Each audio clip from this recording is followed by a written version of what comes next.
For my first Pokemon, I'll be basing it off the villain called Twice, also known as Jin Babai Gawara. His quirk allows himself to clone himself seemingly infinitely. This however takes quite a huge mental toll on him, as all his clones eventually don't get along with each other and start unaliving one another, having to kill many copies of himself, as well as forgetting whether or not he is the original Twice, would take its toll on anyone. So to incorporate his quirk into his design, I'll make him 2 bacteria cells that are almost done dividing. I'll give it 2 heads, 1 happy and 1 sad, just like the theatrical faces. Each head is propped up by chromosomes that they use to walk on as legs. They are mostly encased in a translucent bacterium body. And finally, I'll give this pair a couple of tentacles each. Now, introducing Moltwice, the self-cloning Pokemon. A dark psychic type with the abilities Co-Star, a new ability called Double Trouble, which doubles the amount of hits of multi-hit moves. Moltwice might be small, but it packs a punch. It's advised for only experienced trainers to look after this Pokemon, due to it being emotionally unstable.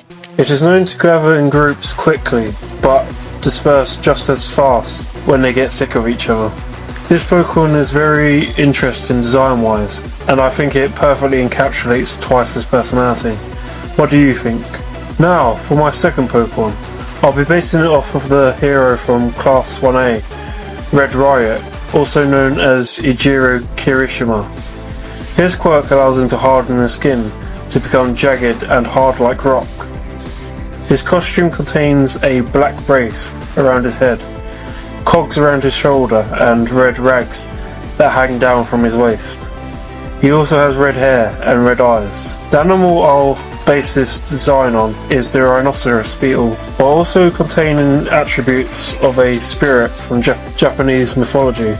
It will be bipedal with a boulder for a torso. I'll give it a head brace from its costume with the addition of a prominent beetle horn. Its exoskeleton on its arm is only partially covering to look like shielding strapped around with more braces. Now, introducing Shiwadu, the Riot Pokemon from Shimigami, Japanese for Death Spirit, Iwa meaning rock in Japanese, and Budu meaning also Japanese for Riot. It has the abilities Intimidate, Guts, and new hidden ability Skin Armor, which raises defense and special defense by 1 stage if hit with a super effective move. Shiwadu are relentless Pokemon that train in honing their defense. They do this in solitude away from people and Pokemon, but if they come across another Shiwadu, they will battle for each other's respect. If successful, they will begin a lifelong partnership and take their strength to new heights. Its design was very fun to create. I could see it being a fan favourite for sure. Now, for my third Pokemon, I'll be basing it off of the hero from Class 1A, Great Explosion Murder God Dynamite, also known as Katsuki Bakugo. Bakugo's quirk is causing explosions with the palms of his hands that are fueled by nitroglycerin, which he sweats. His hero costume contains a hoodie with cargo pants with harnesses, and as well as knee pads and boots, he also wears gauntlets shaped like grenades. His main colours are orange, black and green. He has a very angry personality and enjoys taking down his enemies. For his design base, I'll give him the lion, as I think it will reflect his personality best. I'll make his mane sharp like his haircut and give it locked on eyes as well as a toothed grin. On its nose and tail, a grenade is located. I made its paws look gloved and gave it shin pads on its back legs, and finally a harness on its torso. Now, introducing Bomuba, the explosive Pokemon from Bomu meaning bomb in Swahili and Simba, which means lion also in Swahili. A fighting electric type with the abilities Intimidate, Anger Point, and new hidden ability Second Charge, which doubles the power power of explosion and self-destruct. Bomuba are not social butterflies by any stretch of the imagination.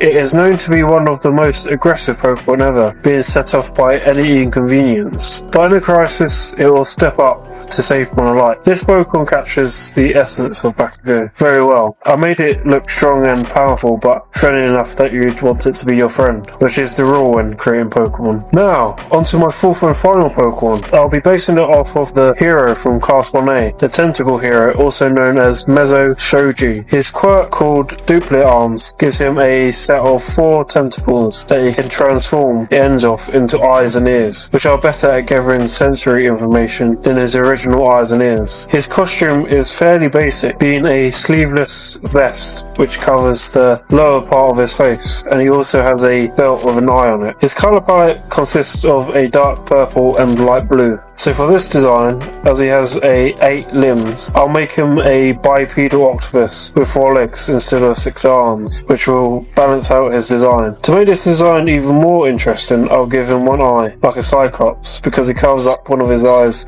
with his haircut. His tentacles span outwards with a membrane in between, which contains a ear canal. It will have ridges on this membrane and head like that of a ear, as well as a belt pattern on its torso. And finally, a blue, pink and purple colour will be added. Introducing Ocalite, the Infinite Senses Pokemon, from Octopus, Cyclops and Satellite, a pure psychic type with the abilities Telepathy, Anticipation and Unseen Fists. Ocalite can use their biology to detect anything on any plane of reality. Its psychic ability allows it to monitor up to a 5-mile range. That is why this Pokemon is sought after as the ultimate security system. It was challenging to design a Pokemon based off of this character.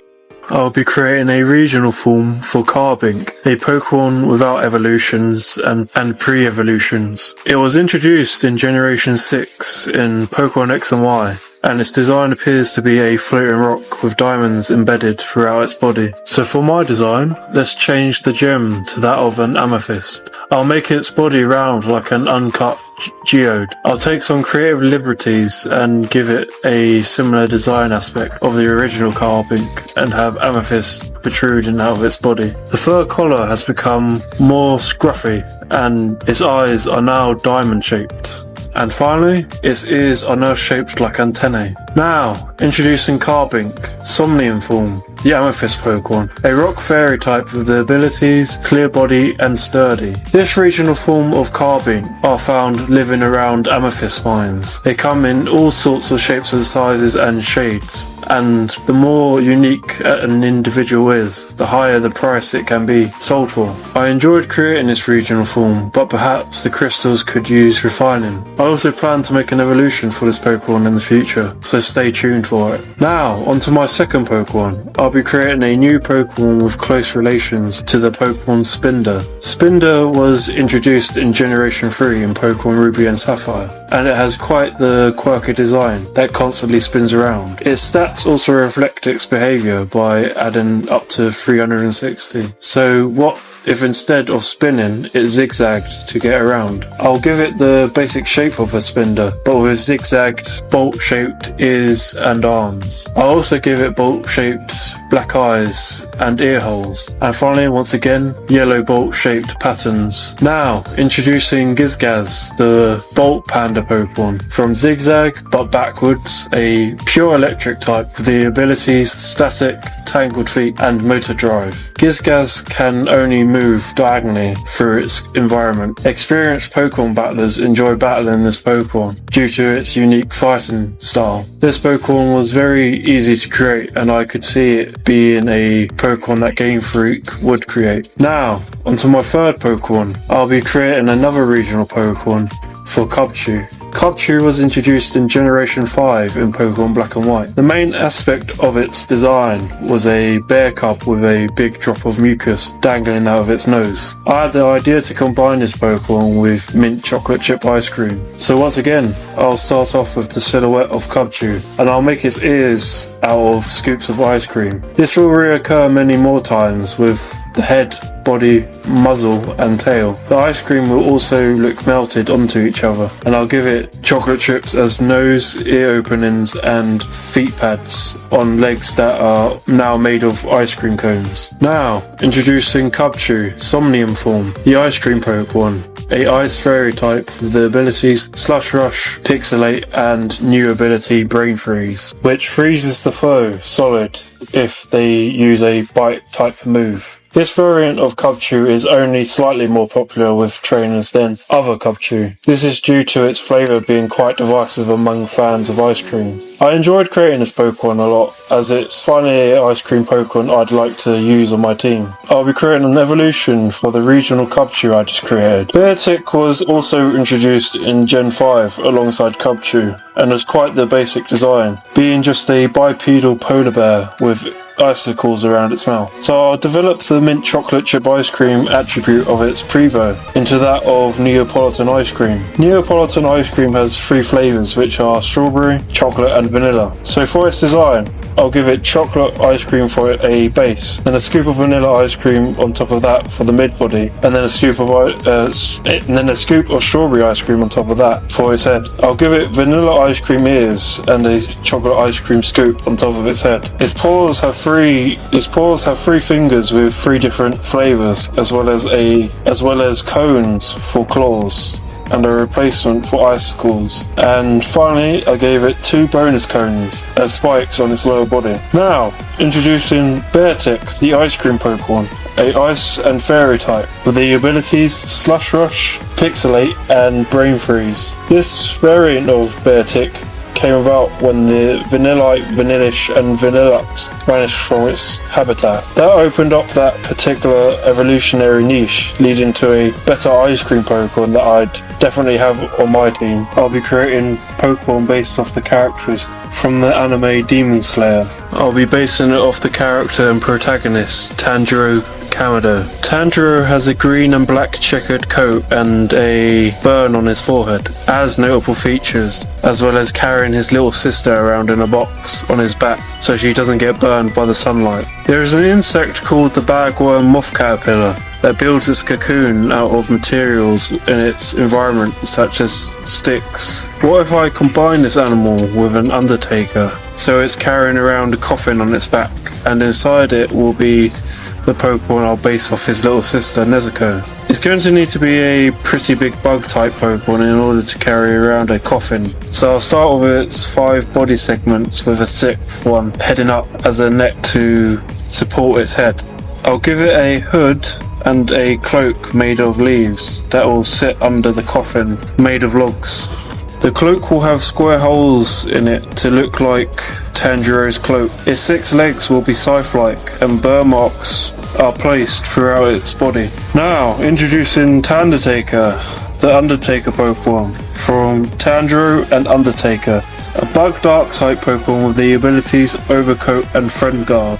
Despite its ominous appearance, Tandertakers are very caring Pokemon. They appear when a Pokemon is near passing on to the afterlife, and will stick around to comfort the Pokemon in need. They will also fend off any Pokemon trying to attack the one under their care. They carry around a Vesperuco in their coffin, as they have a symbiotic relationship. I don't think this Pokemon looks legendary or mythical, but if Game Freak were to create a Pokemon with such a serious theme, they probably would make it a legendary or mythical. Now, onto my second Pokemon. I'll base it off of Tanjiro's little sister Nezuko. At the start of the show, we see the whole of Tanjiro's family dead. Well, all but one, and that was Nezuko. However, she was turned into a demon. A notable ability she acquired was being able to control her mass, so she can grow big and strong for combat, but also she can shrink down to hide in the box that Tanjiro carries around so she doesn't burn to death in the sunlight. Nezuko wears what appears to be a pink kimono and has long black hair with orange tips.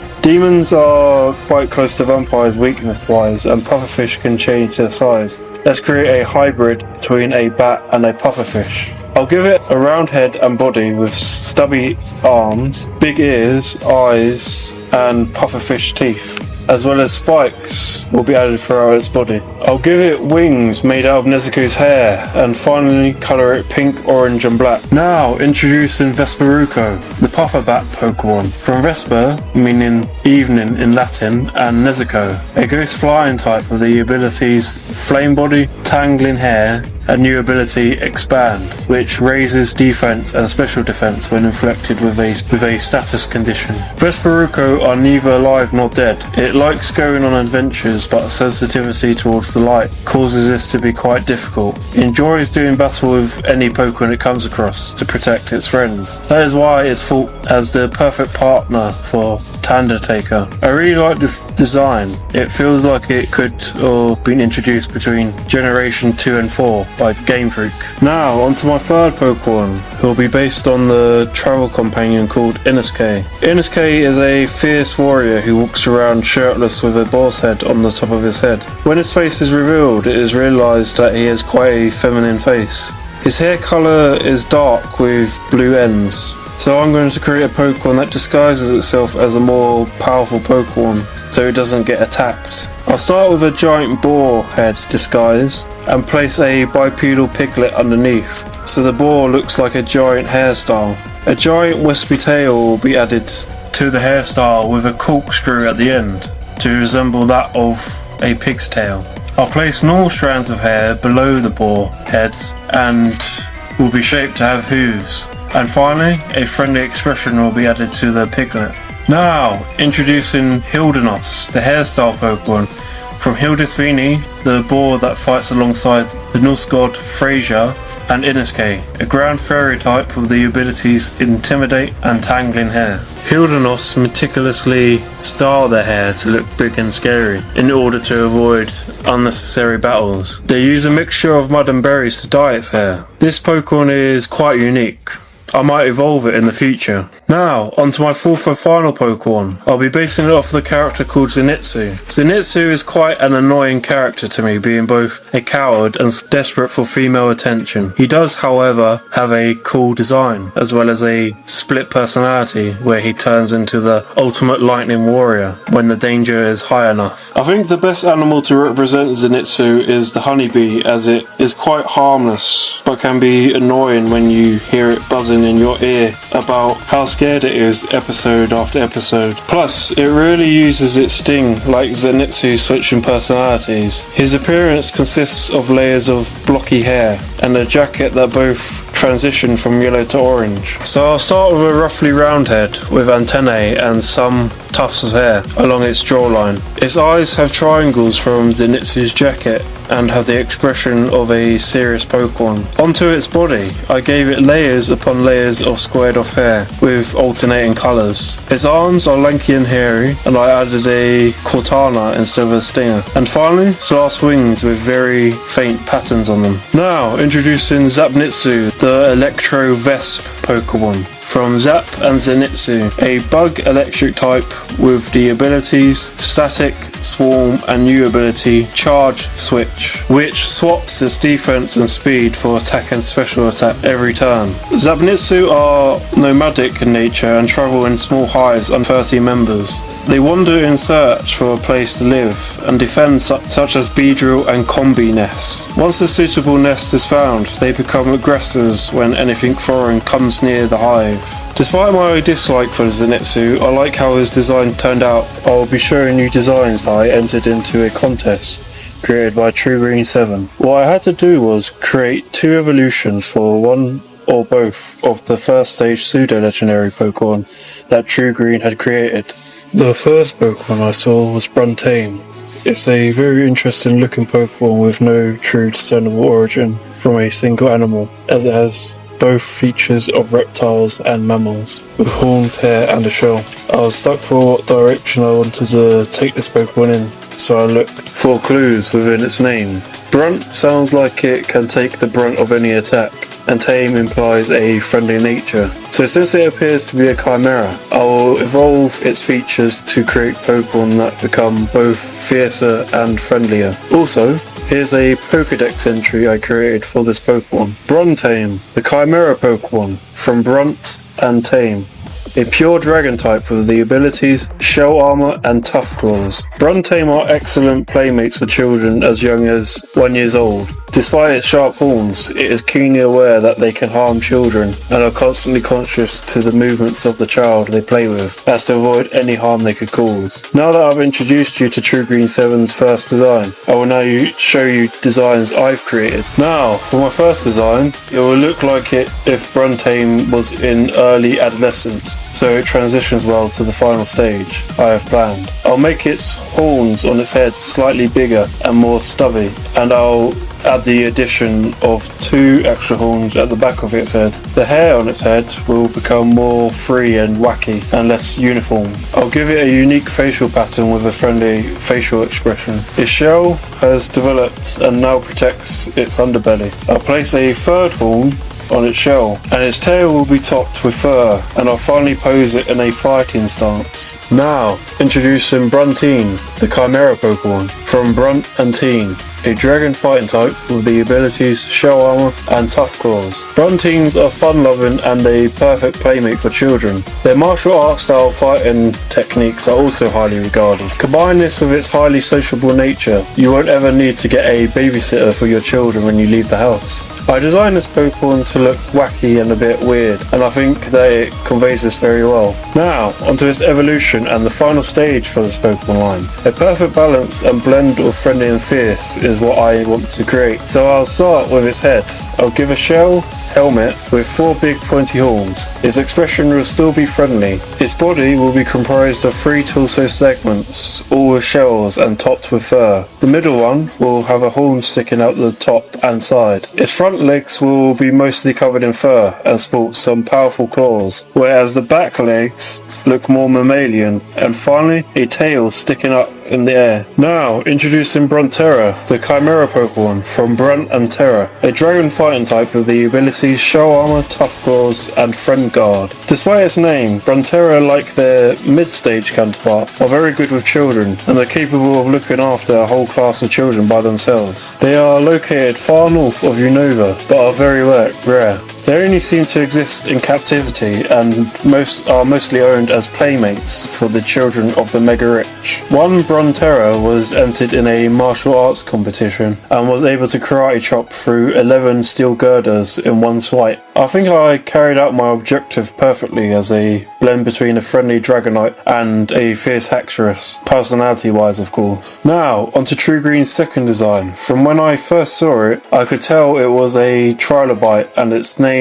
Trilobright backs my assumption up. The bright in its name suggests that it will eventually evolve into an electric type, and its carapace reminds me of a captain's hat. Trilobites lived in the oceans, so why don't I create an evolution that is a pirate and utilizes the light? But first, let's give this Pokemon a Pokedex entry. Introducing Trilobright, the Trilobite Pokemon from Trilobite and Bright, a bug-type Pokemon with the abilities Battle Armor and Overcoat. Trilobrite eat a algae which produces bioluminescence. They absorb this ability and gather on shorelines at night to produce magnificent light shows and to socialise with one another. Now that I've introduced you to True Green's second design, I will now create the evolution for it. For my first design, as I've said previously, I'll create a evolution with pirate attributes. So I'll start with its head. I'll shape the first set of scoots from its carapace as a pirate's hat. I'll give it a slightly bigger nose than its Prevo, as well as a friendly expression. The 4 other scoots are angled downwards to look like a captain's coat. The first segment of its torso will have a ring around it, and its arms are positioned in a way that gives this Pokemon the appearance of being an obedient first mate. As for the second segment of its torso, I'll have its arms folded in, as to not make the design too complex for a mid-stage. Now, introducing Triloric, the pirate Pokemon from Trilobite and Pirate, a pure bug-type Pokemon with the abilities Battle Armor and Overcoat. Triloric are the best choice for any sailor or captain in want of a reliable first mate. They are able to emit light that they absorb during the day to aid in sailing through fog and the darkness that night brings. They are also an essential part of the team when taking part in a deep sea salvage operation exploration. If I was in the Pokemon world, I'd have this guy in my arsenal, as I'd personally want to explore shipwrecks for treasure. Now, for its evolution, I'd like to change its profession to that of a samurai. But not only that, its scoots will become solar panels. Its helmet will be that of a traditional samurai, with a couple yellow bands around it. Its carapace will consist of 3 sets of 2 solar panel scoots. Its face will have the nose of its Prevo as well as a similar looking appendage that comes out of its chin that is longer, so it looks like a beard. And its face will sport a serious expression. The first segment of its torso has a band that's shaped like a light bulb. Its first set of arms have solar panels as shoulder pads and are positioned in a way to give this Pokemon a dominant feeling. The second segment of its torso has arms that have developed into samurai swords. Now, introducing Solarai, the samurai Pokemon. From Solar and Samurai, a bug electric type with the abilities Battle Armor, Overcoat, and new ability Light Speed. Light Speed increases speed every turn during sunlight, but decreases speed during sandstorms, hailstorms, and rainstorms. Solarai is an underrated powerhouse Pokemon. The power it can exert on its foes is greatest when it is exposed to plenty of sunlight. If you combine this power with its honed fighting techniques, it is assured you can achieve any feat. However, an experienced trainer is needed to complement this Pokemon's gifts during times where there is a lack of sunlight. This is a very cool looking Pokemon, and it does a good job of not looking too human despite being based off of one. For my first Pokemon, I'll be basing it off the character Spider-Man, who is one of the most popular superheroes of all time. Spider-Man was first created in 1962 by Steve Ditko and Stan Lee.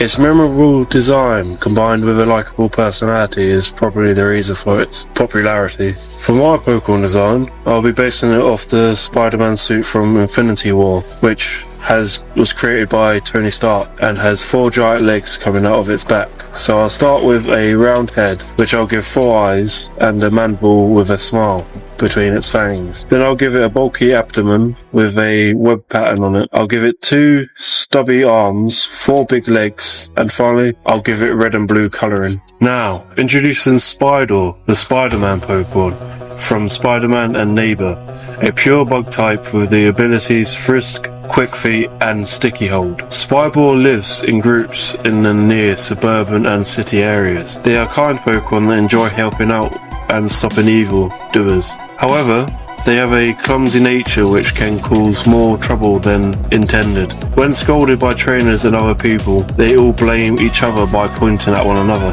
I really enjoy creating this Pokemon, and its shiny is a reference to Miles Morales. Don't you think it? That is just full of the exaggerated swagger of a black teen. Let me know in the comments down below. Now, onto my second Pokemon. I'll be basing it off of Wolverine, who was created in 1974. His power is retractable claws that come out of between his knuckles. His claws were later replaced by adamantium blades in an experiment where his skeleton was also infused in adamantium. So for his design, I'll of course be creating a bipedal Wolverine with metal claws. His ears will look like the tufts of hair that Wolverine has as a haircut. Spikes from Wolverine's mask will cover its eyes, and I'll give it mutton chops on the side of its face. Its body is designed to look a bit like Wolverine's suit, and finally blades are added to each of his hands. Now, introducing Morgan, the Wolverine Pokemon from Wolverine and Logan, a steel fighting type with the abilities Battle Armor,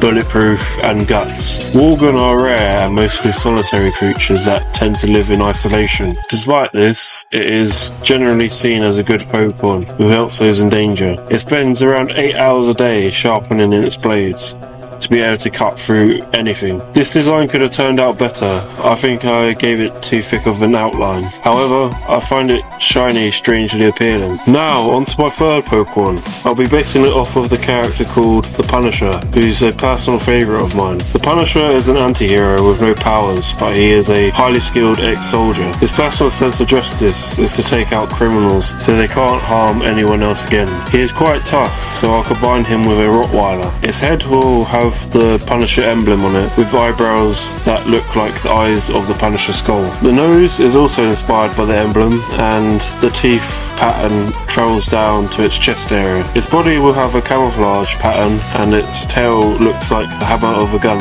And finally, I'll give it a black, white, grey and orange colouring. Now, introducing Rotisher, the Punisher Pokemon. From Rottweiler and Punisher, a pure dark type with the abilities Intimidate, Arena Trap, and Guard Dog. Rotisher are known to only live in cities, and their presence in the city means a notable decrease in nighttime crime. It can be very aggressive at times and is often described as a lone wolf, but those who do manage to befriend it will have a friend for life. This is one of my favourite designs I've created, and its shiny is also cool as it references his army days. I could imagine being cornered by a pack of Rotisher in a dark and dingy alleyway, terrified, and the last sound I'd ever make would be no.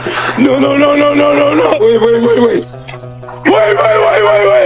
Now, on to my fourth and final Pokemon. I'll be basing it off of the character Thor, who was created in 1962. Thor is the god of thunder and one of the original members of the Avengers. He wields a hammer called Mjolnir, which aids him greatly in battle. I have an interesting thought on a Pokemon design for Thor, in which a cousin to Spiritomb emanates electrical energy from a hammer instead of a stone. So I'll do just that. I'll start with a hammer sat on the ground, then I'll give it a thunderbolt shaped body with fierce looking jagged edges. I'll give it a face similar but unique to that of Spiritomb, and instead of green spirits, I'll give it blue thunderbolts in its body. Now, introducing Spirifor, the Thor Pokemon from Spirit and Thor. A electric steel type with the abilities Static, Levitate and Drizzle. Spirifor are very strong Pokemon that enjoy thunderstorms, as it's a chance for them to gather and party with each other. It will throw its own hammer across the sky to travel faster than it usually can. It is said that a trainer that can lift their Spirifor's hammer is worthy of the partnership between themselves and this Pokemon. This Pokemon is also one of my favourites, and I think